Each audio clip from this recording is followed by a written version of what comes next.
Hey everybody, welcome. My name is Kevin Jones, and this is the Beginning Hunter video series here on YouTube. My goal of the program is to educate you and inform you on everything you're going to need to know about becoming a new hunter. So what we're doing today, we're going to be talking about how to use statistics to determine what hunts you should apply for. So what I'm doing first is on my left here, I just checked Oregon Department of Fish and Wildlife to determine how many points I have. On my right, I just open up a quick Word doc. You'll see over here I put possible units. I have 11 points for elk and 7 for buck. So I'm going to scoot this off to the side here. Again, if you haven't seen this stuff, if you don't know what this is, watch a video I just did. You need to check it on Oregon Department of Fish and Wildlife. So first things first, you go into the old Google machine, you type in ODFW draw odds. It's the first website right up here on the top. You click that, it takes you to this page. It says right here on the top, Oregon tag draw percentages for 2019. So what does that mean to you? So that means that you're going to be looking at statistics that will help you get your hunts together and determine how many points you need to draw certain hunts. So over here, you have 100 series, 200 series, 400, 600, so on and so forth. What does that mean? So 100 series right here is for buck, and you drop down a little bit further. So again, 100 series is for buck. There's really not much more than that. 200 series, right here, you're going to see there's more of them. Those are all for elk. 400 is for pronghorn or antelope. 600 is for doe. And your 700 series is for your spring bear. So what you can do is you get your preference points from Oregon Department of Fish and Wildlife, and you can click right here, 2019 details for the 100 series. And it opens up this spreadsheet, and you will quickly see that there is an immense amount of information on this spreadsheet. There is so much data, but what does it all mean, right? You can see I'll scroll down a little bit here, and again, you scroll all the way to the bottom. I mean, this is a huge spreadsheet, all this data. But data is no good unless you can actually use it to basically drive your operations or use it to make some sense out of stuff. So again, since this is the 100 series, that's why the one's there at the beginning. This is for Unit 51, which is Sumner Unit. So 151 Sumner Unit. So again, I have 7 points for buck. And again, right here at the top, you have preference points. This is if you have 0, this would be the column, 1, 2, 3, blah, blah, blah, all the way up to 12. But for this particular one, for buck, I have 7, so this is going to be my column right here. You scroll all the way down to the bottom here, you'll see that I have 100% resident draw odds. So that means that if I actually put in for this hunt right here, I would draw it. But would that be a good use of my points? Not really. Because even though I have 7 points here, and it gives me 100% to draw it, when you actually scale back here, I really only need 2 points to draw it for 100% odds. Right? So again, right here, 2 points would give me 100% draw odds. Probably not the right unit that I'm going to be looking for. With 1 point, you'd have 21% chance of drawing it. With 0 points, you'd have 15% chance of drawing this particular hunt. So again, we'll scroll up here to the top, up top. Okay, so what do I want to know? Well, I want to know that in 2017, the overall success rate for this hunt was 43%. That's good to know. Okay. 43%. That's pretty good. That's not bad. But I don't know the dates. Oh, yeah, you do. Right here. September 28th through October 9th. Okay.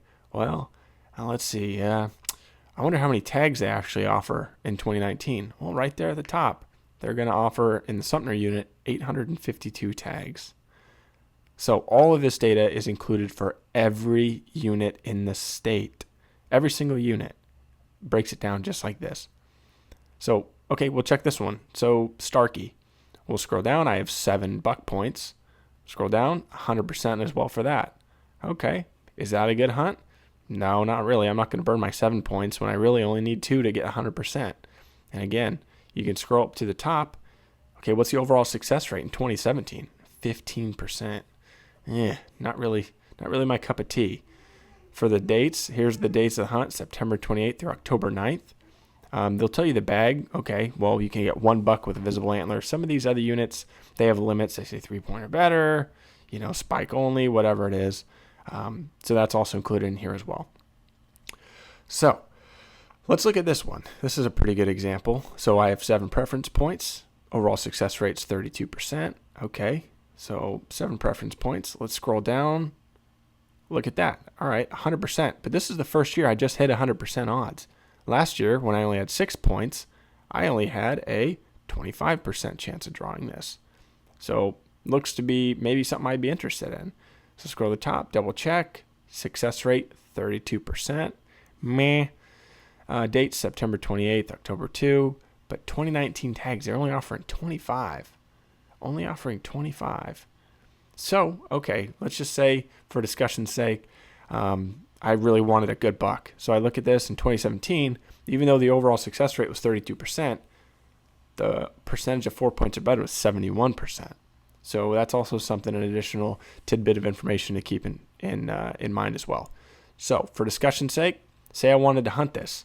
I'd take a copy of this and I go into my notes and I would paste it in there. If you want to do the old-fashioned way, just write it down on a napkin or a notepad.